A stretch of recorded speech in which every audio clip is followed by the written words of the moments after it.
കുറച്ച് മാസങ്ങൾക്ക് മുമ്പ്, എനിക്ക് തോന്നുന്നു 3 മാസം മുമ്പ്, ഒരു ലിറ്റർജി ക്ലാസ്സിലേക്ക് ആണ് പ്രശസ്തനായ ഒരു ബൈബിൾ പണ്ഡിതൻ പറപ്പള്ളി അച്ഛൻ കടന്നു വരികയാണ്. അദ്ദേഹത്തിൻ്റെ ക്ലാസ്സിലാണ് അദ്ദേഹം ഈ കാര്യങ്ങൾ പറഞ്ഞു വരുന്നത്. ആ ക്ലാസ്സിൽ അദ്ദേഹം സാക്ഷ്യപ്പെടുത്തിയ സംഭവം ഇതാണ്. മാരിയോ ജോസഫ് എന്ന വ്യക്തി അമേരിക്കയിൽ ശുശ്രൂഷയ്ക്ക് പോയ സമയത്ത് അവിടുന്ന് ചെയ്ത ഒരു വീഡിയോ അച്ഛൻ കാണുവാനിടയായി. ആ വീഡിയോയിൽ ഇങ്ങനെയാണ് മാരിയോ ജോസഫ് പറയുന്നത്: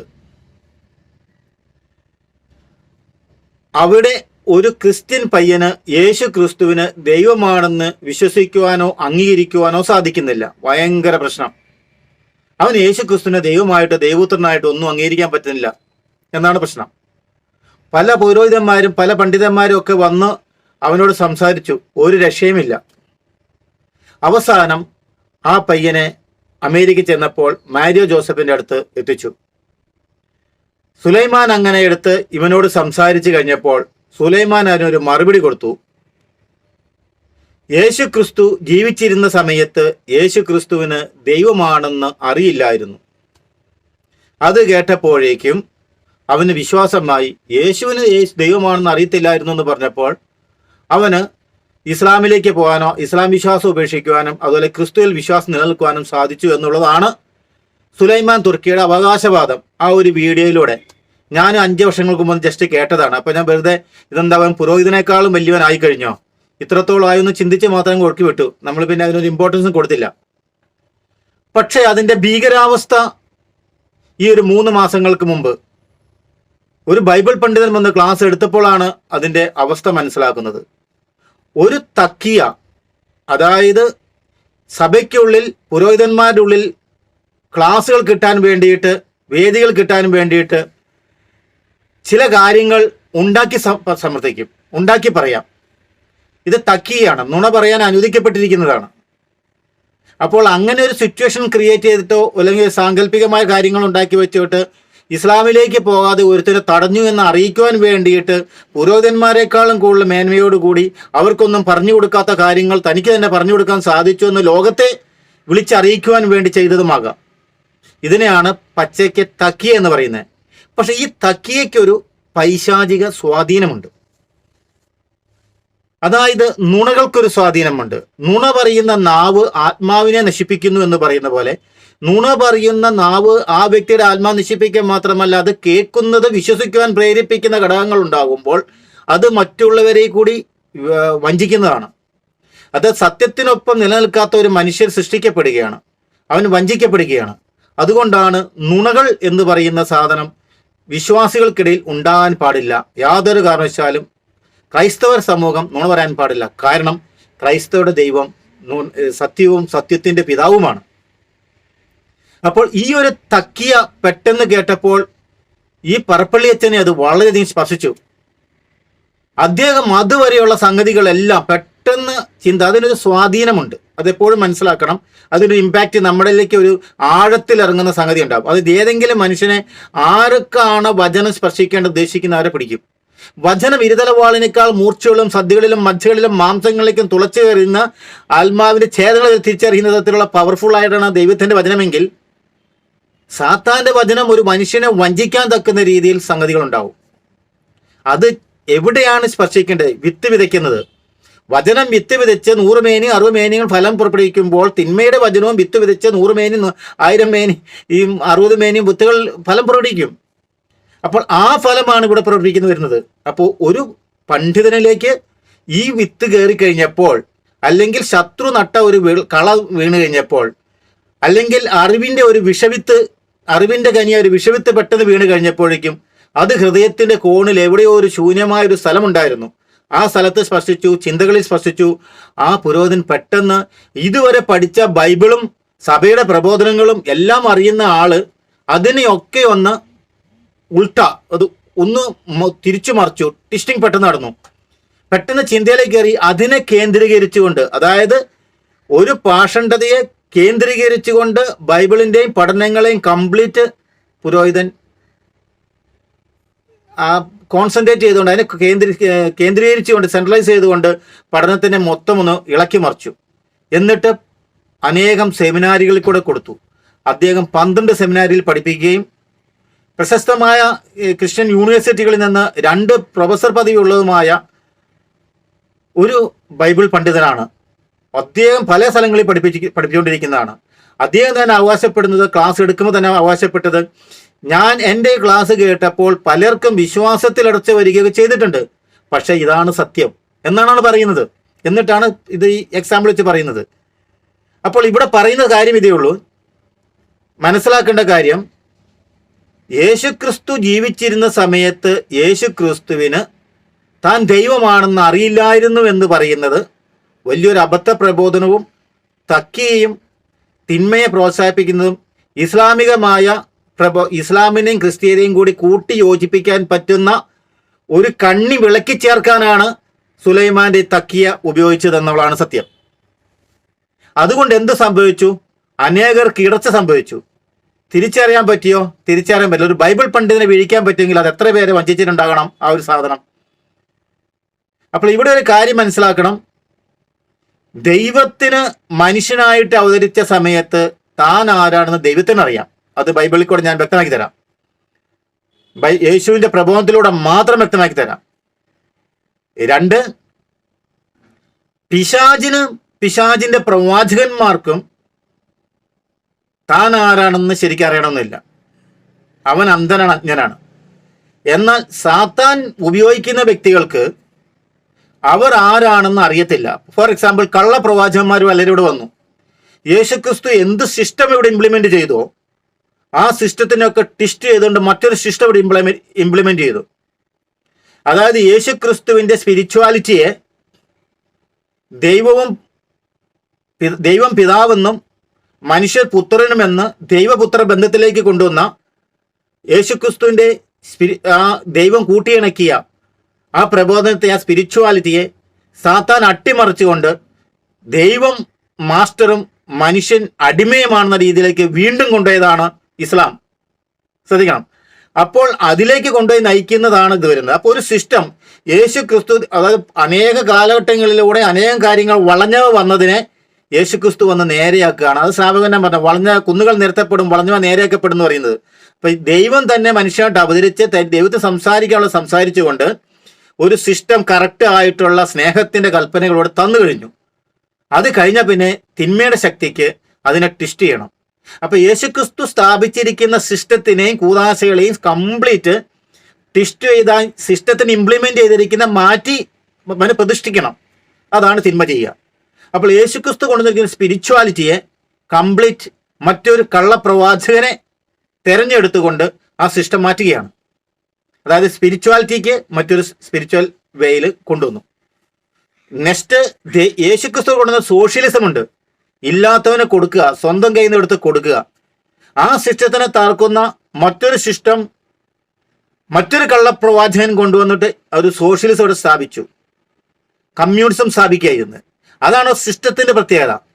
അപ്പൊ യേശുക്രിസ്തു ഇല്ലാത്തവന് കൊടുക്കാന്ന് പറഞ്ഞപ്പോൾ ഉള്ളതിൽ നിന്ന് എടുത്ത് കൊടുക്കുക, ഇല്ലാത്തവന് കയ്യിൽ നിന്ന് എടുത്ത് കൊടുക്കുക. യേശുക്രിസ്തു പറഞ്ഞാൽ 100% കൊടുക്കാൻ, നിനക്ക് ഇല്ലാതെ ഉള്ളതെല്ലാം വിറ്റ് കൊണ്ട് കൊടുക്കാന്ന് പറയുന്ന സോഷ്യലിസം ക്രിസ്തുവിന്റെ സോഷ്യലിസം.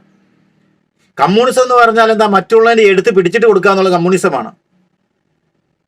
അപ്പം യേശുക്രിസ്തുവിന്റെ വിപ്ലവത്തിന്റെ ചിന്തകളെ ഞങ്ങൾ കൊണ്ടുവന്നു എന്ന് പറഞ്ഞ് സോഷ്യലിസത്തിനെ സ്ഥാപിച്ച് ഒരു കമ്മ്യൂണിസം സ്ഥാപിച്ചു കഴിഞ്ഞപ്പോൾ ക്രിസ്തുവിനെ സോഷ്യലിസം മാറ്റി കമ്മ്യൂണിസം ആക്കി അത് ക്രിസ്തുവിനെ കൂട്ടിച്ചേർത്തുകൊണ്ട് ഇതാണ് യഥാർത്ഥ വഴി എന്ന് പറഞ്ഞ് വഞ്ചിച്ച് ഇന്ന് ഒത്തിരി പുരോഹിതന്മാരും ഒത്തിരി മെത്രാന്മാർ പോലും കമ്മ്യൂണിസ്റ്റിന്റെ പുറകെ പോകുമ്പോൾ ഒരു കാര്യം മനസ്സിലാക്കുക, നിങ്ങൾ എതിർ ക്രിസ്തുവിന്റെ പുറകെ യാത്ര ചെയ്തു. യാതൊരു സംശയമില്ല കാര്യത്തിൽ. ക്രിസ്തുവിന്റെ സോഷ്യലിസത്തിനെ മാറ്റി ആന്റി ക്രിസ്ത്യൻ സോഷ്യലിസം സ്ഥാപിച്ചു. ദൈവം സ്ഥാപിച്ച സ്പിരിച്വാലിറ്റിയെ മാറ്റി ആന്റി ക്രിസ്ത്യൻ സ്പിരിച്വാലിറ്റി സ്ഥാപിച്ചു. ദൈവം വിഭാവനം ചെയ്ത സെക്ഷുവാലിറ്റിയെ മാറ്റി ആന്റി ക്രിസ്ത്യൻ സെക്ഷുവാലിറ്റി കൊണ്ടുവന്നു. ദൈവം സ്ഥാപിച്ച ഒരു സഭയെ മാറ്റി ആന്റി ക്രിസ്ത്യൻ ചർച്ചസ് ഇവിടെ ഒത്തിരി വന്നു. ദൈവം ഒരു സഭയെ സ്ഥാപിച്ചിട്ടുള്ളൂ. അങ്ങനെ ദൈവം ഇംപ്ലിമെന്റ് ചെയ്ത കംപ്ലീറ്റ് സിസ്റ്റത്തിനെ ഫോൾസ് കള്ളപ്രവാചകന്മാര് ഇവിടെ ഇംപ്ലിമെന്റ് ചെയ്ത് കഴിഞ്ഞു. അതിൽ പ്രശസ്തരായ വ്യക്തികളെ നിങ്ങൾക്ക് എടുത്തു കഴിഞ്ഞാൽ പറയാൻ പറ്റും. ആ വ്യക്തികളിലൊക്കെ തങ്ങളെക്കാൾ പ്രായം കൂടിയേറി വിവാഹം കഴിച്ചവരായിരുന്നു. അതിനൊക്കെ ഒരു ലക്ഷണശാസ്ത്രമുണ്ട്. ഇവരുടെ ലക്ഷണത്തിൽ നിന്ന് മനസ്സിലാക്കാൻ പറ്റും, സവിശേഷത മനസ്സിലാക്കാൻ പറ്റും, അവർ ഇംപ്ലിമെന്റ് ചെയ്ത സിസ്റ്റം. അപ്പോൾ ദൈവം തന്റെ രക്ഷാകര പദ്ധതി പൂർത്തിയാക്കിയതിനു ശേഷം ആ പദ്ധതിയെ മാറ്റിമറിക്കുകയാണ് കള്ളപ്രവാചകരിലൂടെ സംഭവിച്ചത്. എന്നാൽ അതിനുശേഷം വന്ന വ്യാജ പ്രവാചകർ ചെയ്യുന്നത് ക്രിസ്തുവിന്റെ ഇംപ്ലിമെന്റ് ചെയ്ത സിസ്റ്റത്തിൽ നിന്ന് സാത്താൻ ഇംപ്ലിമെന്റ് ചെയ്ത സിസ്റ്റത്തിലേക്ക് മനുഷ്യനെ മാറ്റുകയാണ് ചെയ്യുന്നത്. അതിനെടുക്കുന്ന പലവിധ തന്ത്രങ്ങളാണ് ഓരോ ക്രൈസ്ത്യാനിയും മനസ്സിലാക്കേണ്ടത്. ഈ കാലഘട്ടത്തിൽ അത് വ്യാപിച്ചിരിക്കുക. അപ്പൊ യേശുക്രിസ്തു ഇവിടെ സ്ഥാപിച്ച church and his system and his teaching, അതിനെയൊക്കെ മറിച്ച് ട്വിസ്റ്റ് ചെയ്തുകൊണ്ട് മറ്റൊരു സിസ്റ്റം ഇംപ്ലിമെന്റ് ചെയ്യുകയായിരുന്നു സാത്താന്റെ ലക്ഷ്യം, ആന്റി ക്രൈസ്റ്റ് ചെയ്തത്. അതുകൊണ്ട് തന്നെ ദൈവത്തിന്റെ പേരിൽ മറ്റൊരു ദൈവത്തിന്റെ പേരും യേശുക്രിസ്തുവിന് പകരം മറ്റൊരു യേശുക്രിസ്തു, അനേകം യേശുക്രിസ്തുമാരെ സൃഷ്ടിക്കുകയും ഗബ്രിയേൽ മാലയ്ക്ക് പകരം ഡ്യൂപ്ലിക്കേറ്റ് ഗബ്രിയേൽ മാലയെ സൃഷ്ടിക്കുക, ഏഞ്ചൽ ഗബ്രിയേലിനെ സൃഷ്ടിക്കുക. അങ്ങനെ ഒത്തിരി ഒത്തിരി ഒത്തിരി ഡ്യൂപ്ലിക്കേറ്റുകൾ സൃഷ്ടിച്ചുകൊണ്ടാണ് ക്രിസ്തുവിന്റെ സിസ്റ്റം ഇംപ്ലിമെന്റ് സിസ്റ്റത്തിനെ വഞ്ചിക്കുന്നത്. ഇതാണ് നമ്മൾ തിരിച്ചറിയേണ്ടത്. അത് ഇങ്ങനെ തന്നെ തിരിച്ചറിഞ്ഞാൽ മാത്രമേ ക്രിസ്തീയ പൂർണ്ണതയെ നമുക്ക് തിരിച്ചറിയാൻ പറ്റത്തുള്ളൂ. യേശുക്രിസ്തുവിൽ സംഭവിച്ചിരിക്കുന്ന രക്ഷാകര പദ്ധതിയെക്കുറിച്ച് മനസ്സിലാക്കാൻ പറ്റത്തുള്ളൂ. അവിടെ എന്തൊക്കെ സംഭവിച്ചു എന്ന് മനസ്സിലാക്കാൻ പറ്റുള്ളൂ. അതുകൊണ്ട് അതിനുശേഷം വന്ന കാലഘട്ടങ്ങളിൽ, ഈ കാലഘട്ടം മുഴുവൻ ഇന്നും ഈ ഫോൾസ് പ്രൊഫറ്റ്സ് ധാരാളം വന്നുകൊണ്ട് യേശുക്രിസ്തുവിന്റെ സിസ്റ്റത്തിനെ മാറ്റി കള്ളപ്രവാചകന്മാർ ഇംപ്ലിമെന്റ് സിസ്റ്റത്തിലേക്ക് മനുഷ്യനെ മാറ്റുകയാണ്. അതായത് ക്രിസ്തീയതയിൽ നിന്ന് ഒരു പാത തുറന്നു കൊടുക്കുകയാണ്. അതായത് ആന്റി ക്രിസ്ത്യൻ സിസ്റ്റത്തിന് നിന്ന് നമ്മൾ മതിലുകൾ കെട്ടി സംരക്ഷിക്കേണ്ട സ്ഥലത്ത് ഈ മതിലുകളെല്ലാം പൊളിച്ചുകൊണ്ട് പാലം പണിയുന്ന തട്ടിപ്പ് പരിപാടിയാണ് ഇന്ന് കാത്തലിക് ചർച്ചിൽ നിന്ന്, ക്രിസ്തു ഇംപ്ലിമെന്റ് ചെയ്ത സിസ്റ്റത്തിൽ നിന്ന്, ക്രിസ്തുവിന്റെ സഭയിൽ നിന്ന് മാറ്റിക്കൊണ്ടിരിക്കുന്നത്. പാത തെളിച്ചു കൊടുക്കുകയാണ്. അപ്പൊ ഈ ഫോൾസ് പ്രൊഫറ്റിക് സ്പിരിറ്റുള്ള സകല മനുഷ്യരും അനേകരുണ്ട്. ഈ വ്യക്തികളൊക്കെ ചെയ്യുന്നത് എന്താണ്? പാത തെളിച്ചു കൊടുക്കുകയാണ്. അപ്പൊ ഇവർക്ക് അറിയത്തില്ല വ്യാജ പ്രവാചകന്മാർ ആരാണെന്ന്. അപ്പൊ ഞാൻ പറഞ്ഞ പോയിന്റ് ഇത്രയേ ഉള്ളൂ. ഫോൾസ് പ്രൊഫസ് ആയിരിക്കുന്ന വ്യക്തികൾക്ക്, കള്ളപ്രവാചകന്മാരിക്കുന്ന വ്യക്തി, അതായത് കള്ളപ്രവാചകരും വ്യാജ പ്രവാചകരുമായിരിക്കുന്ന വ്യക്തികൾക്ക് തങ്ങൾ ആരാണെന്ന് അറിയില്ല. ഫലത്തിൽ നിന്ന് വേണം നമ്മൾ അവരെ തിരിച്ചറിയാൻ. അതുകൊണ്ട് മാരിയ എന്ന വ്യക്തി ക്രിസ്തുവിൽ ജീവിച്ചിരിക്കുന്ന സമയത്ത് ക്രിസ്തു ആരാണെന്ന് ക്രിസ്തുവിന് അറിയത്തില്ല എന്ന് പറഞ്ഞപ്പോൾ അവിടെ മറു ചോദ്യമാണുള്ളത്. സുലൈമാൻ തുർക്കിയിൽ ഉണ്ടായിരുന്നത് ആരാണെന്ന് സുലൈമാൻ തുർക്കിക്ക് അറിയത്തില്ല.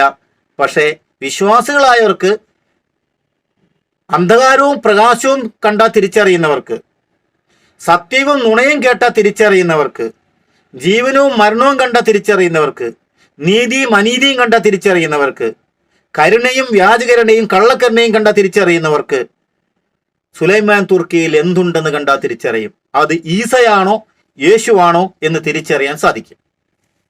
അത് പ്രബോധനങ്ങളിൽ നിന്ന് തിരിച്ചറിയാൻ സാധിക്കുക. അപ്പോൾ യേശുക്രിസ്തുവിന്റെ പ്രബോധനത്തെ അതിലംഘിക്കുന്ന പ്രബോധനവുമായി ആര് വന്നാലും അവരെ വീട്ടിൽ കയറ്റുന്ന പറഞ്ഞിരിക്കുന്നത്. അവരുമായിട്ട് യാതൊരു ബന്ധവും ഉണ്ടാകാൻ പാടില്ല. കാരണം അവരിൽ ക്രിസ്തുവില്ല, അവരിൽ പിതാവില്ല, പുത്രനില്ല, പരിശുദ്ധാത്മാവില്ല. പക്ഷെ അവരോട് പഠിച്ചു വെച്ചിരിക്കുന്ന പലതും അധരവ്യായാമങ്ങളും സമൂഹത്തിലേക്ക് കൊടുക്കുന്നത് ആത്മാക്കളെ വഞ്ചിക്കാൻ വേണ്ടി മാത്രമാണ്. അങ്ങനെ അനേകം ആത്മാക്കളെ വഞ്ചിക്കുന്ന സംഗതികളിൽ വന്നു. അപ്പോൾ ഫോൾസ് പ്രൊഫറ്റിക് സ്പിരിറ്റുള്ള വ്യക്തിയുടെ വായിൽ കൂടെ വരുന്ന വാക്കിന് അപാര ശക്തിയുണ്ട്. സർപ്പം സംസാരിക്കുന്നത്, അതായത് ഏദൻ തോട്ടത്തിൽ പുരാതന സർപ്പം വന്ന് പാപത്തിന്റെ വാജ്ഞ പോലുമില്ലായിരുന്ന ആദത്തിനെ ഹൗവയും വഞ്ചിച്ച, തിന്മയെ നന്മയ്ക്കുള്ളിൽ പൊതിഞ്ഞു കൊടുത്ത, അറിവിന്റെ കനി കൊടുത്ത് നന്മയും തിന്മയും തിരിച്ചറിയാനാകാത്ത വിധത്തിൽ അവരെ വഞ്ചിച്ച ആ സാത്താന്റെ കുടിലതന്ത്രവും കുടില സംസാരവും കെണികളുമാണ് ഇന്നും മനുഷ്യരെ വഞ്ചിച്ചുകൊണ്ടിരിക്കുന്നത്. ക്രിസ്തുവിൽ നിന്നും ആന്റി ക്രൈസ്റ്റിലേക്ക് പാതയൊരുക്കാൻ വേണ്ടിയിട്ട് അവർ ചെയ്യുന്ന സംസാരം പുരാതന സർപ്പത്തെ പോലെ സംസാരിക്കുക എന്നുള്ളതാണ്. അതിലാണ് ക്രൈസ്തവ വിശ്വാസികൾ വഞ്ചിക്കപ്പെടുന്നത്. ക്രിസ്തുവിനെയും എതിർ ക്രിസ്തുവിനെയും കണ്ട തിരിച്ചറിയാത്ത വിധത്തിൽ നമ്മൾ ആത്മാക്കൾ വഞ്ചിക്കപ്പെടുന്നതല്ല, അതിന്റെ പ്രബോധനത്തിൽ നമ്മൾ തിരിച്ചറിയാൻ സാധിക്കണം. അതായത് അതിന് മനസ്സിലാക്കേണ്ട കാര്യം ക്രിസ്തീയത എന്തെന്ന് നമ്മൾ അറിയണം, ക്രിസ്തുവിന്റെ അസ്തിത്വം എന്താണെന്ന് അറിയണം. The substance or the essence of God and the essence of Jesus Christ and essence of the church and essence of the human being who are in church. ഇത് നമ്മൾ ശരിക്കും മനസ്സിലാക്കിയാൽ മാത്രമേ ക്രിസ്തുവിനെ അറിയത്തുള്ളൂ, ഇല്ലെങ്കിൽ ക്രിസ്തുവിനെ അറിയത്തില്ല. ഒരു നാമം മാത്രം, ഒരു പേര് മാത്രമുള്ള, ഒരു രൂപം മാത്രമുള്ള ക്രിസ്തുവിനെ മാത്രം ദർശിച്ചു കഴിയുമ്പോൾ നമ്മൾ ക്രിസ്തുവിനെ അറിയുന്നില്ല. ക്രിസ്തുവിന്റെ എസൻസ് ആണ് നമ്മൾ മനസ്സിലാക്കേണ്ടത്. ആ എസൻസിന് നേരെ വിരുദ്ധമാണ് ആന്റി ക്രൈസ്റ്റിന്റെ എസൻസ്. ക്രിസ്തുവിൽ എന്തുണ്ടോ അതുള്ളവനാണ് ക്രിസ്ത്യാനി. എതിർ ക്രിസ്തുവിൽ എന്തുണ്ടോ അതുള്ളവനാണ് എതിർ ക്രിസ്ത്യാനി. അതുകൊണ്ട് ഈസ എന്ന ആന്റി ക്രൈസ്റ്റിനെ സുലൈമാൻ തന്നെ പറഞ്ഞു കേൾക്കുക. എപ്പോൾ ഈ ഒരു അവസരം വന്നപ്പോൾ ഉള്ളിൽ അറിയാം അത് ആരാണെന്ന്. പക്ഷെ മാത്രമല്ല, ആദ്യത്തെ സാക്ഷ്യം ഡിവൈൻ ധ്യാനകേന്ദ്രത്തിൽ വെച്ച് ഞാൻ പറയുമ്പോൾ ഞാൻ പറഞ്ഞു, എന്റെ വിശ്വാസത്തിൽ മുഹമ്മദ് അന്തിക്രിസ്തു ആണ്. കാരണം ഈശോ പറയുന്നുണ്ട്, ആരാണോ പുത്രനെയും പരിശുദ്ധാത്മാവിനെ നിഷേധിക്കുന്നത് അവന്റെ ആത്മാവാണ് അന്തിക്രിസ്തുവിൻ്റെത് എന്ന് 1 യോഹന്നാനിൽ ഉണ്ടെന്ന് ഞാൻ പ്രസംഗിച്ചപ്പോൾ എന്നെ മാറ്റി നിർത്തിയിട്ട് അങ്ങനെ പ്രസംഗിക്കരുതെന്നും പറഞ്ഞ് വിലക്കിയതും കത്തോലിക്ക വൈദികരാണ്. അന്ന് എന്റെ പറഞ്ഞ കാര്യമാണ്. അള്ള ഒരിക്കലും അതായത് ഈ സുറിയാനിയിൽ പറയുന്ന ആലാഹ, കന്ദീശ താലാഹ എന്ന് പറയുന്ന ആ ആലാഹ അല്ല നമ്മുടെ അള്ള, അതായത് മുസ്ലിങ്ങളുടെ അള്ള എന്ന് വ്യക്തമായി ഞാൻ വിളിച്ചു പറഞ്ഞിട്ടുണ്ട്. അങ്ങനെ നിങ്ങൾ പറയരുത്. കാരണം അള്ളാഹയുടെ സ്വഭാവവും യഹോവയുടെ സ്വഭാവവും രണ്ടും രണ്ടാണ്. സ്നേഹമായ ഒരു ദൈവത്തെയും ക്രൂരനായ ഒരു ദൈവത്തെയും കൂട്ടിക്കൊടുക്കാൻ പറ്റത്തില്ല. മാത്രമല്ല, മലബാർ സഭയുടെ മെത്രാന്മാരുടെ ഒരു സിനഡ് നടക്കുമ്പോൾ എന്നോട് 1 മണിക്കൂർ ക്ലാസ് എടുക്കാൻ പറഞ്ഞപ്പോൾ ഞാൻ അവിടെ പോയി നിന്ന് പരസ്യമായിട്ട് അത് പറഞ്ഞു. അതായത് CCCയിൽ ഒരു പാരഗ്രാഫ് എടുത്തിട്ട് പറയായിരുന്നു, മുസ്ലിങ്ങളും ക്രിസ്ത്യാനികളും ഒരേ ദൈവത്തെ ആരാധിക്കുന്നു എന്ന് പറഞ്ഞ പാരഗ്രാഫ് എത്രയും പെട്ടെന്ന് ഇതിനെ മാറ്റണം, അല്ലെങ്കിൽ ഭാവിയിൽ വലിയ ദോഷം ഉണ്ടാവുന്ന മെത്രാന്മാരോട് ഞാൻ തന്നെ പച്ചക്കോയി പറഞ്ഞെന്ന്. ഈ എന്നെയാണ് ഇപ്പൊ പിടിച്ചിട്ട് ഞാൻ അള്ളാഹ് യഹോവ ഒന്നാന്ന് പറയുന്നു, ഈസ യേശു ഒന്നാന്ന് പറയുന്നെന്ന് പറഞ്ഞ് ക്രൂശിക്കുന്നത്. ഞാൻ ആരോട് പോയി വായിക്കുക ആണെന്ന് പറയണം. പക്ഷെ 2 കാഴ്ചപ്പാടിൽ 2 തരത്തിൽ എക്സ്പ്ലനേഷൻ ലഭിക്കുന്നു. ഖുറാനിൽ പഠിപ്പിക്കുന്ന അള്ളാഹുവും നമ്മൾ ബൈബിൾ പഠിപ്പിക്കുന്ന യാഹുവേയും ഒന്നാണോ എന്ന് ചോദിച്ചാൽ ഒറ്റ ദൈവമേ ഉള്ളൂ, ഒന്നാണ്. പക്ഷെ 2 കാഴ്ചപ്പാടിലാണ് പോകുന്നത് എന്നാണ്. അപ്പം നമ്മൾ ചെയ്യേണ്ടത്, ഇപ്പം മാരിയോ എന്ന സുവിശേഷകൻ ചെയ്യേണ്ടത്, ഒരു എക്സാമ്പിളിന്, അല്ലെങ്കിൽ ബാക്കി സുവിശേഷകർ ചെയ്യേണ്ടത്, യഥാർത്ഥ ദൈവത്തെക്കുറിച്ചുള്ള കാഴ്ചപ്പാട് ബൈബിളിൽ നിന്നും തിരുസഭയുടെ പ്രബോധനത്തിൽ നിന്നും നമുക്ക് ലഭിക്കുമ്പോൾ അത് മറ്റുള്ളവരെ പോയി പഠിപ്പിക്കുകയാണ് ചെയ്യേണ്ടത്. അതിൻ്റെ പേരാണ് സുവിശേഷം. അച്ഛാ, സത്യമായിട്ട് ഞാൻ അതാ ചെയ്തുകൊണ്ടിരിക്കുന്ന അച്ഛാ, ഇതുവരെയും ചെയ്തത് അതാണ്, ഇനി ചെയ്യുന്നതും അതാണ്. ഒന്നെങ്കിൽ യെസ് അല്ലെങ്കിൽ നോ പറയണം. അതിൻ്റെ ഇടയിൽ ഈശോയ്ക്ക് വലിയ ഇഷ്ടമുള്ള പരിപാടിയല്ല. അച്ഛൻ എന്നോട് ചോദിച്ച ചോദ്യം, ഖുർആനിൽ പറയുന്ന ഈസാ നബിയാണോ ബൈബിളിലെ യേശു ക്രിസ്തു, ഖുർആനിലെ മറിയമാണോ ബൈബിളിലെ മറിയം എന്നാ ചോദിച്ചത്. എടുത്ത വായിക്ക് ഞാൻ അതിന് മറുപടി യെസ് എന്നേ പറയുള്ളൂ, ആണ് എന്നേ എനിക്ക് പറയാൻ പറ്റുള്ളൂ. അത് ആരെതിർത്താലും അങ്ങനെ പറയാൻ പറ്റുള്ളൂ. എന്തുകൊണ്ടാണെന്ന് അച്ഛൻ എന്നോട് ചോദിക്കുകയാണെങ്കിൽ, ഞാൻ ഒരു തികഞ്ഞ ക്രിസ്ത്യാനിയും തികഞ്ഞ കത്തോലിക്കനുമാണ്. എൻ്റെ കയ്യിലുള്ള ഈ പുസ്തകം 2ാം വത്തിക്കാൻ കൗൺസിലിൻ്റെ പ്രമാണരേഖയാണ്. ഇതിൻ്റെ പേജ് നമ്പർ 459. ഞാൻ പേജ് അത് ആരെങ്കിലും വായിക്കുകയാണെങ്കിൽ, ഡോക്യുമെൻറ്റിൻ്റെ ക്രൈസ്തവ മതങ്ങളോട് അക്രൈസ്തവ മതങ്ങളോട് സഭയ്ക്കുള്ള നിലപാടിനെ സംബന്ധിച്ച പ്രഖ്യാപനം, ഇതാണ് അതിൻ്റെ ഹെഡിങ്. അതിൽ ഞാൻ ഇങ്ങനെ വായിക്കുന്നു: ഈശോയെ അവർ ദൈവമായി അംഗീകരിക്കുന്നില്ലെങ്കിലും പ്രവാചകനായി ബഹുമാനിക്കുകയും അവിടുത്തെ കന്യകാമാതാവായ മറിയത്തെ ആദരിക്കുകയും ചിലപ്പോഴൊക്കെ അവളെ ഭക്തിപൂർവ്വം വിളിക്കുകയും ചെയ്യുന്നു. അപ്പോൾ സഭയുടെ ഡോക്യുമെൻ്റ് പറയുന്നത്, ഖുർആനിൽ പറയുന്ന ഈസാ നബിയെ അവർ നബിയായി കാണുന്നു, പക്ഷേ ബൈബിളിൽ നമ്മൾ അദ്ദേഹത്തെ ദൈവമായി കാണുന്നു. ഖുർആനിൽ പറയുന്ന മറിയത്തെ സാധാ ഒരു സ്ത്രീകളുടെ കൂട്ടത്തിൽ ഒരു ഇച്ചിരി ഭക്തിയോടെ കാണുന്നു, പക്ഷേ അതിലും വലുതായിട്ട് ദൈവമാതാവായിട്ട് നമ്മൾ കാണുന്നു എന്നുള്ളതാണ്. ഇത് രണ്ടും ഒന്നാണെന്നാണ് സഭയുടെ പഠനം. ഇപ്പം ഞാൻ സഭയ്ക്കെതിരെ പറഞ്ഞിട്ട് എന്നെ ക്രൂശീകരിക്കപ്പെടുന്നൊരവസ്ഥയിൽ വരാതിരിക്കാനാണ് ഞാൻ തെളിവ് സഹിതം ഇത് വീണ്ടും പറയുന്നത്. പക്ഷേ അതേ വ്യത്യാസമുണ്ടെങ്കിലും രണ്ടും ഒരാളാണെന്നാണ് എനിക്ക് പറയാൻ പറ്റുള്ളൂ, എനിക്ക് വിശ്വസിക്കാനും പ്രസംഗിക്കാനും പറ്റുള്ളൂ. ചുമന്നുകൊണ്ടിരുന്നതാണ് സത്യം. ഈസായെ ചുമന്നുകൊണ്ടിരുന്നു. അപ്പോൾ എന്ത് സംഭവിച്ചിരിക്കുന്നു? ഉള്ളിലുള്ള ഈസ സംസാരിക്കുന്നു. അതാണ് ഈസായും യേശുവും ഒന്നല്ല എന്ന് പറഞ്ഞാൽ ഒന്നല്ല. അപ്പോൾ സത്യത്തെ ഒറ്റിക്കൊടുത്ത് ഈസായും യേശുവിനെ ഒന്നാക്കാൻ അവതരിപ്പിച്ചപ്പോൾ ഈസയുടെ സ്പിരിറ്റാണ് വന്നിരുന്നത്, ക്രിസ്തുവിന്റെ സ്പിരിറ്റ് അല്ല. ആന്റി ക്രിസ്ത്യൻ സ്പിരിറ്റാണ് വന്നത്. അതുകൊണ്ട് ആന്റി ക്രിസ്ത്യൻ സ്പിരിറ്റ് ഉള്ള വ്യക്തികൾ സംസാരിക്കുമ്പോൾ ആ വാക്കിനും ഒരു പവറുണ്ട്. അത് ഏത് മഹാപണ്ഡിതനെ പോലും എടുത്ത് വഞ്ചിക്കാൻ തക്ക വിധയിൽ കുടിലതയും കുനിഷ്ടും, അതുപോലെ തന്നെ വിഷവിത്തും, അറിവിന്റെ വിഷവിത്തും, അറിവിന്റെ കനിയാണ്, അതും അതിൻ്റെ ഉള്ളിൽ ഒളിപ്പിച്ചു വെച്ചിട്ടുണ്ട്. അതാണ് ബൈബിൾ പണ്ഡിതരെ പോലും വഴിതെറ്റിക്കാൻ വിധത്തിൽ സ്വാധീനം ചെലുത്തിയത്. പറഞ്ഞത് യേശുക്രിസ്തു ജീവിച്ചിരുന്നപ്പോൾ ദൈവമാണെന്ന് അറിഞ്ഞിരുന്നില്ല, അതുകൊണ്ടാണ് മാനുഷികമായ പ്രവൃത്തികൾ ചെയ്തതും പിതാവിനോട് പ്രാർത്ഥിക്കുന്നതും എന്നാണ് മാരിയോ സുലൈമാൻ തുർക്കി എന്ന മാരിയോ ആ ഒരു തക്കിയായിട്ട് അവതരിപ്പിച്ചത്. അത് കേട്ട ജേക്കബ് പറപ്പള്ളി അച്ഛൻ അത് വിശ്വസിക്കുകയും അത് അനേക സ്ഥലത്ത് പഠിപ്പിക്കുകയും അത് ഒത്തിരി പേർക്ക് വിശ്വാസത്തിന് ഉതപ്പുണ്ടാക്കുകയും ചെയ്തു എന്ന് അച്ഛൻ തന്നെ ക്ലാസ്സിൽ പറഞ്ഞിട്ടാണ് ആ ക്ലാസ് സ്റ്റാർട്ട് ചെയ്തത്. അങ്ങനെ ക്ലാസ് പോയി കുറച്ചെത്തി കഴിഞ്ഞപ്പോൾ ഇതിനെ സ്ഥാപിച്ച് ഇംപ്ലിമെന്റ് ഒത്തിരി കാര്യങ്ങൾ പറഞ്ഞ് ഇംപ്ലിമെന്റ് ചെയ്ത് വന്നപ്പോൾ ഞാൻ എഴുന്നേറ്റ് എന്ന് ചോദിച്ചു അച്ഛനോട്, യേശുക്രിസ്തു ഞാനും പിതാവും ഒന്നാണെന്ന് യോഹന്നാന്റെ സുവിശേഷത്തിൽ പറയുന്നു.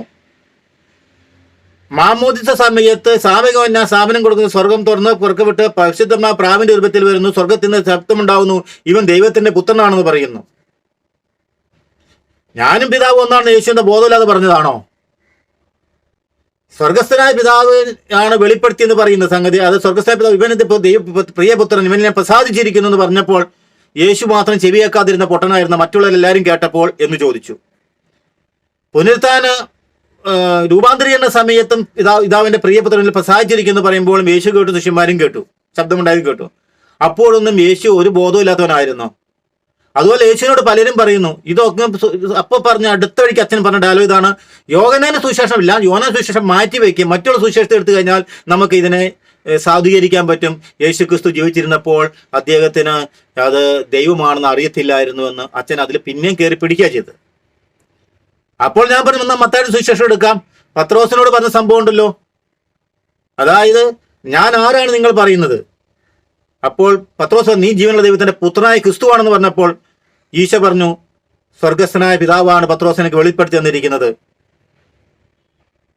അതാണ് പറഞ്ഞ് അപ്പോഴാ പറഞ്ഞ പാറ ഉറച്ച പോലെയുള്ള പത്രോസിന്റെ പ്രഖ്യാപനം എന്നപ്പോൾ ഈശോ പറയുന്നു, പത്രോസ് സ്വർഗസ്ഥനായ പിതാവിനൊക്കെ വെളിപ്പെടുത്തി തന്നിരിക്കുന്നത് ഈ പാറയാണ്, ഈ പാറയെ ഞാൻ സഭ സ്ഥാപിക്കുന്നു, ക്രിസ്തുവിന്റെ മിസ്റ്റിക്കൽ ബോഡി. ഇന്ന് ആ പാറയാകുന്ന പത്രോസിനെ പോലുള്ള ഉറച്ച പ്രഖ്യാപനം പ്രഖ്യാപിക്കാൻ സാധിക്കാതെ സഭയുടെ വലിയടയന്മാർ മുതൽ കുഞ്ഞിടയന്മാർ മുതൽ ആടുകൾ പോലും ആ ഉറച്ച പ്രഖ്യാപനത്തിൽ വിശ്വസിക്കാൻ സാധിക്കാതിരിക്കുമ്പോൾ പാറയാവുന്ന സഭയല്ലാതെയായി മാറിയിരിക്കുന്നു.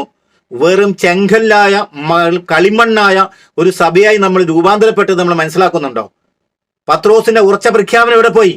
സഭയുടെ തലപ്പത്ത് നിന്ന് പോലും പത്രോസിന്റെ ഉറച്ച പ്രഖ്യാപനം പറയുന്നില്ല എങ്കിൽ കാര്യമറ്റച്ചൻ സുലൈമാൻ തുർക്കിയുടെ കൂടെ ഇരുന്നിട്ട് യേശു ഇപ്പോഴും ആരാണെന്ന് ഇപ്പോഴും വെളിപ്പെടുത്തി കഴിഞ്ഞില്ല എന്ന് പറയുമ്പോഴും, യേശു ആരാണെന്ന് അവൻ ഇപ്പോഴും ചോദിക്കുന്നു എന്ന് പറയുമ്പോഴും, ദൈവത്തിലേക്ക് അടുക്കാൻ ഒരു രക്ഷാകര പദ്ധതി ക്രിസ്തു ഒരുക്കി എല്ലാ മനുഷ്യരെയും യേശു ക്രിസ്തുവിലേക്ക് നയിച്ചുകൊണ്ട് ക്രിസ്തു ഏക വഴിയായിക്കൊണ്ട് സ്വർഗത്തിലേക്ക് മനുഷ്യനെ കൊണ്ടുപോകേണ്ട സമയത്ത് ഏക വഴിയാണ്, മറ്റൊരു വഴിയില്ല, ആകാശത്തിന് കീഴിൽ മറ്റൊരു നാമവും നൽകപ്പെട്ടിട്ടില്ല മനുഷ്യരക്ഷയ്ക്കായി എന്ന് ബൈബിൾ പറയുമ്പോൾ സമയത്തും സഭയുടെ തലപ്പത്ത് ഉറച്ച പത്രോസിന്റെ ശബ്ദമില്ലാതെ ഒരു വഴിതെറ്റിയ പത്രോസുമാരുടെ ശബ്ദമാണ് സഭയുടെ തലപ്പത്തുനിന്ന് വരുമ്പോഴും അത് വഞ്ചിക്കുകയാണ്, വഞ്ചനയുടെ കുടില തന്ത്രങ്ങൾ ഒരുക്കുകയാണ്.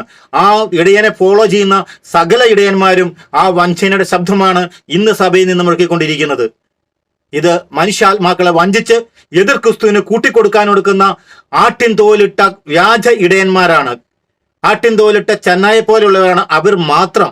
ശ്രദ്ധിക്കുക, അവർ മാത്രം, എല്ലാവരുമില്ല, അവർ മാത്രം. അതായത് ചെന്നായ വരുമ്പോൾ ഓടി ഒളിക്കുന്ന കള്ള ഇടയന്മാരാണ് പലരും.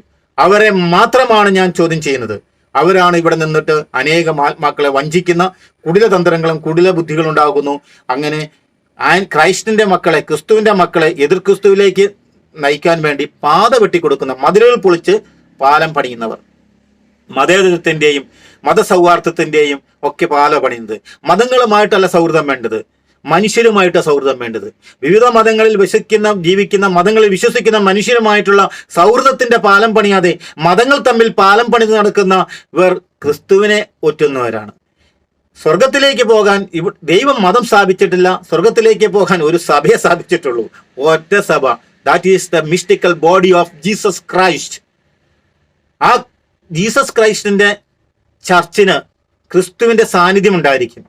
അത് സത്യത്തിന്റെയും സ്നേഹത്തിന്റെയും ജീവന്റെയും നീതിയുടെയും കരുണയുടെയും സാന്നിധ്യമാണ്. അത് വചനത്തിന്റെ സാന്നിധ്യമാണ്. അത് പരിശുദ്ധാത്മാവിന്റെ സാന്നിധ്യമുള്ളതാണ്. അതുകൊണ്ടാണ് CCC 830 വ്യക്തമായി പറയുന്നു, ക്രിസ്തുവിന്റെ സാന്നിധ്യമുള്ളതാണ് സഭ എന്ന് പറയുന്നത്. അപ്പൊ ക്രിസ്തുവിന്റെ സാന്നിധ്യമില്ലാത്തത് സഭയാകില്ല. അതുകൊണ്ട് മാമോദിസം ഞാൻ സഭയിൽ നിൽക്കുന്ന സമയത്ത് ഒരു മെമ്പർഷിപ്പ് ഉണ്ടാവും.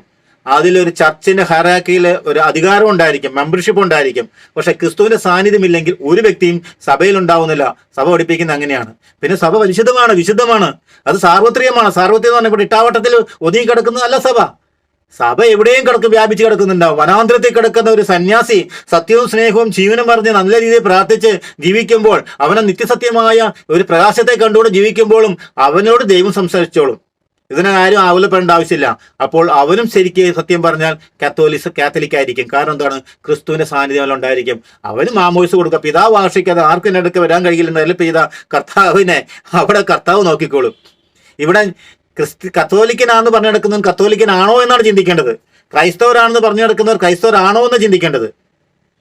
ഇവിടെ നമ്മൾ ഇതിന്റെ പാഠങ്ങൾ മനസ്സിലാക്കി എടുക്കേണ്ടതുണ്ട്. അപ്പോൾ ഇവിടെ ഈ വിഷയത്തിലും ഈ ജേക്കബ് പറപ്പിളച്ചനോട് വന്നിരിക്കുന്ന ഒരു പ്രബോധനം മാരിയ കൊടുത്തത്, ജേക്കബ് പറപ്പിളച്ചൻ കൊടുത്തതും ഇസ്ലാമിക ഓസാക്ഷി പാഷണ്ഡതയെ സാധൂകരിക്കുന്ന സംഗതിയാണ് വന്നിരിക്കുന്നത്. അതൊരു പാഷണ്ഡതയാണ്, അബദ്ധ പ്രബോധനമാണ്, അത് അനേകരെ വഴിയെത്തിക്കുന്നതാണ്. അതുകൊണ്ട് മാത്രമാണ് ഇന്ന് ഈ വിഷയം ഞാൻ നിങ്ങളോട് സംസാരിക്കാൻ ഉദ്ദേശിക്കുന്നത്. അച്ഛനോട് അതിനുശേഷം അച്ഛനോട് നേരിട്ട് കണ്ടു, പല അച്ഛന്മാരും കണ്ടു, സംസാരിച്ചു. അച്ഛനോട് പറഞ്ഞു, അച്ഛാ തെറ്റാണ്, ഇത് വലിയ കുടില കെണിയാണെന്ന് ഞാൻ പറഞ്ഞു. അച്ഛൻ അതിനോട് യോജിക്കുന്നില്ല. അതിനുശേഷം വന്നപ്പോൾ ഞാൻ അന്ന് തന്നെ പറഞ്ഞു, യോഹന്നാൻ സുവിശേഷം ഒഴിവാക്കി മത്താടി സുവിശേഷം എടുത്ത് പറയാമെന്ന് പറഞ്ഞു. മത്താടി സുവിശേഷം പറഞ്ഞു.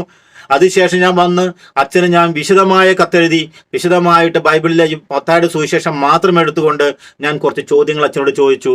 ക്രിസ്തു എന്താ പൊട്ടനായിരുന്നോ എന്ന ചോദ്യം.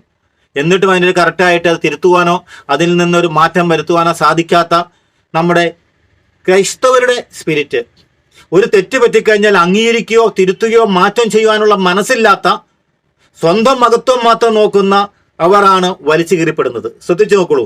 എന്നാൽ വലിച്ചു കീറപ്പെടുന്ന പലരും ഉണ്ടെങ്കിൽ തെറ്റ് തിരുത്താത്തവർ മാത്രമാണ്.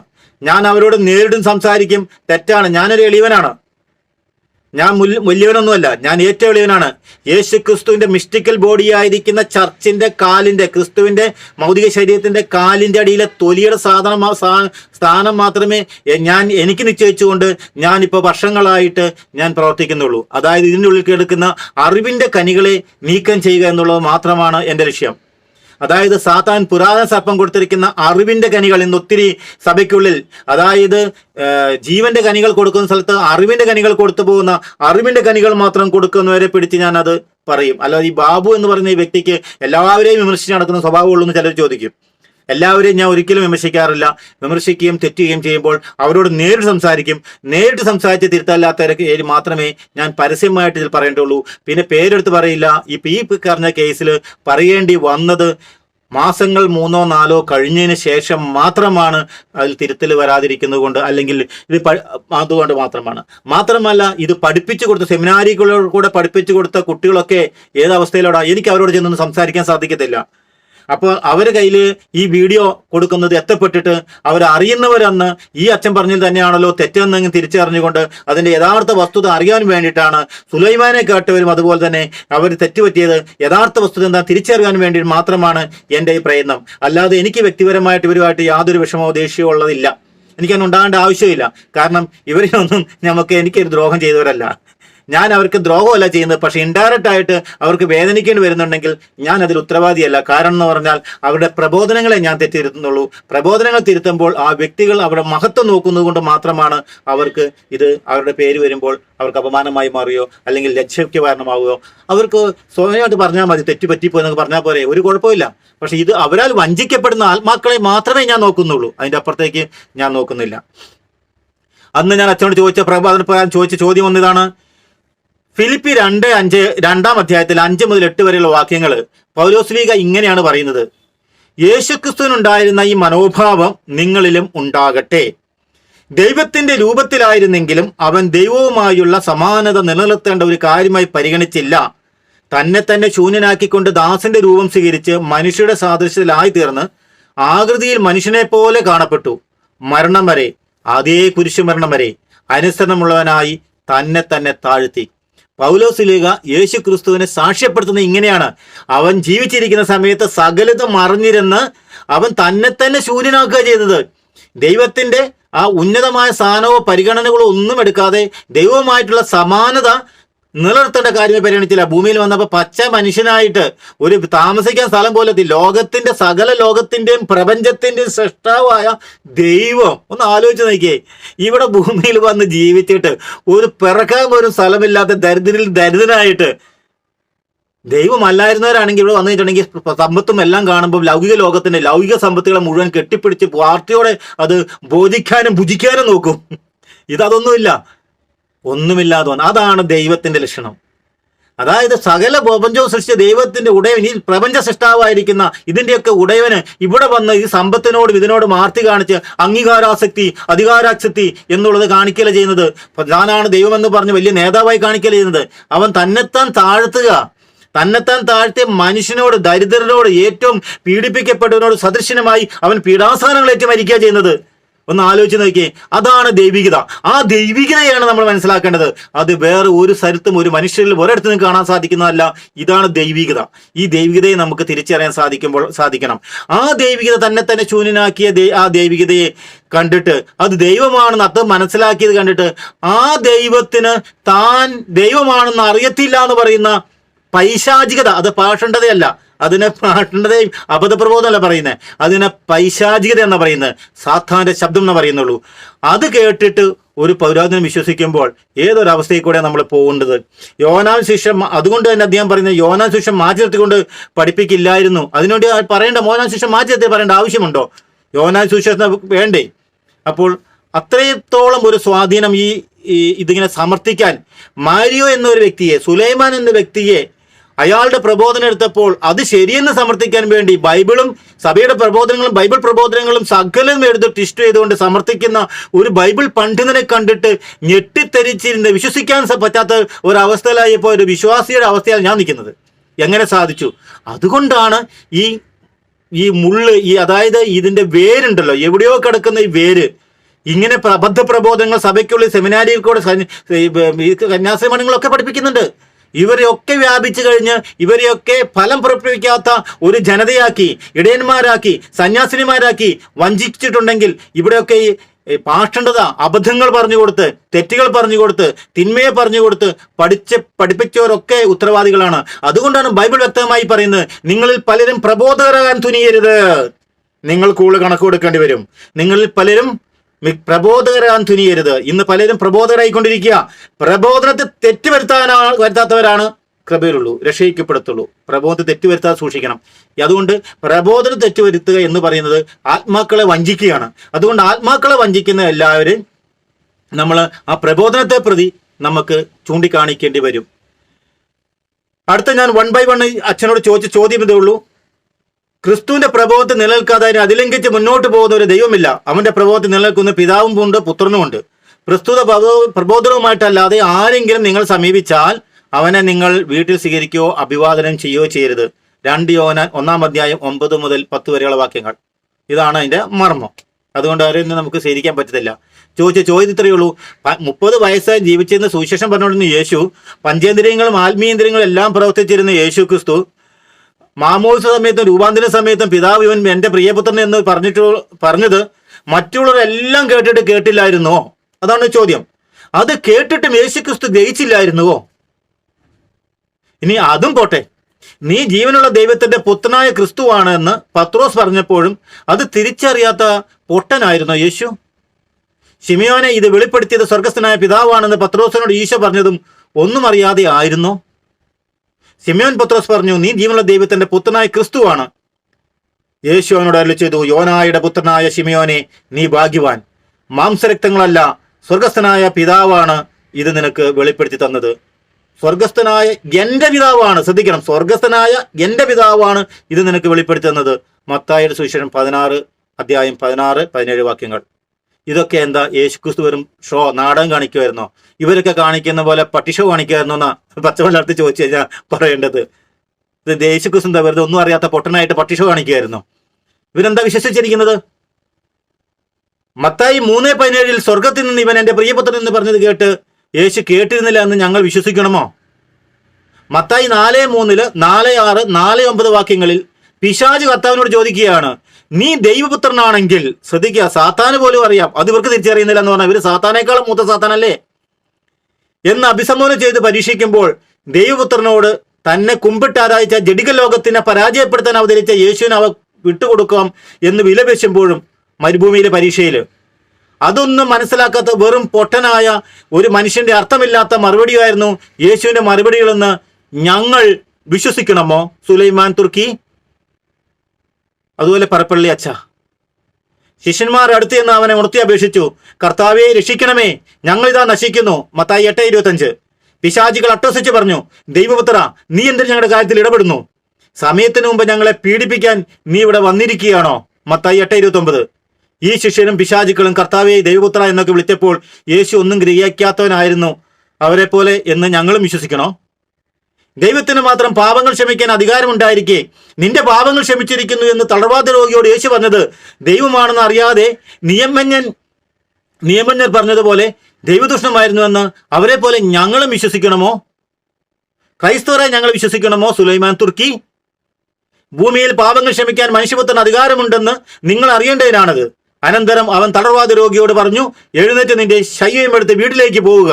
മത്തായി 9:6. എന്തെന്നാൽ മനുഷ്യപുത്രൻ ശാപത്തിന്റെയും കർത്താവാണ്. മത്തായി 12:8. എന്ന് യേശു പറഞ്ഞത് താൻ ദൈവമല്ല മനുഷ്യനാണെന്ന അവബോധത്തിൽ നിന്നാണെന്ന് ഞങ്ങൾ വിശ്വസിക്കണമെന്നാണോ സുലൈമാൻ തുർക്കി? താൻ ആരാണെന്ന് അറിയാതെയാണ് ഈശോ ഇങ്ങനെ പറഞ്ഞതെന്ന് ഞങ്ങൾ വിശ്വസിക്കണമോ? നിങ്ങളുടെ കണ്ണുകൾ ഭാഗ്യമുള്ളവ, എന്തെന്നാൽ അവ കാണുന്നു. നിങ്ങളുടെ കാതുകൾ ഭാഗ്യമുള്ളവ, എന്തെന്നാൽ അവ കേൾക്കുന്നു.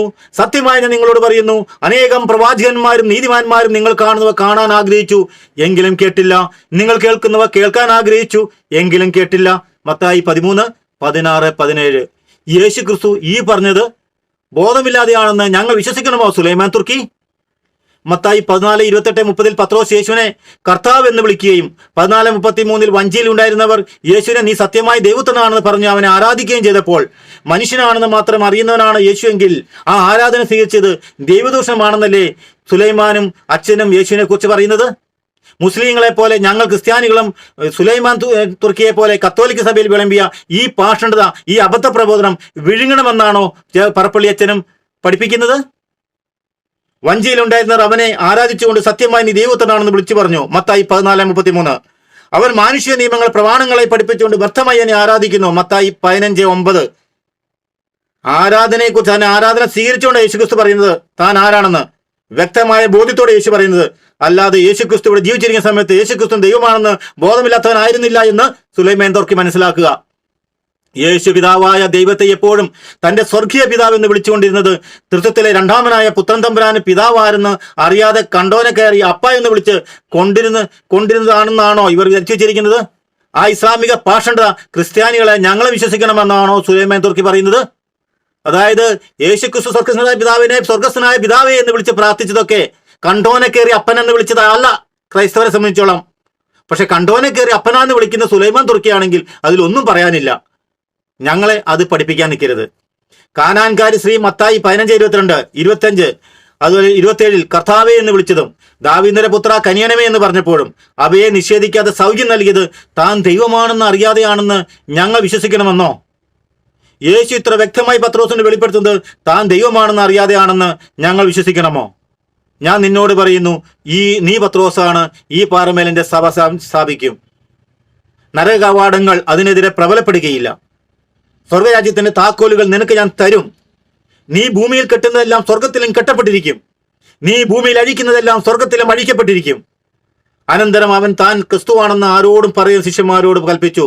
മത്തായി 16:18-20 വരെയുള്ള വാക്യങ്ങൾ യേശു വ്യക്തമായിട്ട് പറഞ്ഞു കൊടുക്കുക. ഇതൊക്കെ യേശു എന്താ ബോധമില്ലാതെ പിച്ചും പേയും പറഞ്ഞതാണെന്ന് ഞങ്ങൾ വിശ്വസിക്കേണ്ടത് സുലൈമാൻ തുർക്കി? യേശു പറഞ്ഞതും താൻ ദൈവമാണെന്ന് അറിയാതെയാണെന്ന് ഞങ്ങൾ വിശ്വസിക്കണമെന്നോ? ദുഷിച്ചതും അവിശ്വസ്തവുമായ തലമുറ അടയാളം അന്വേഷിക്കുന്നു. യോനായുടെ അടയാളമല്ലാതെ മറ്റൊരു അടയാളം അതിന് നൽകപ്പെടുകയില്ല. അനന്തരം അവൻ വിട്ടുപോയി. മനുഷ്യപുത്രൻ പിതാവിന്റെ മഹത്വത്തിൽ തന്റെ ദൂതന്മാരോടുത്ത് വരാനിരിക്കുന്നു.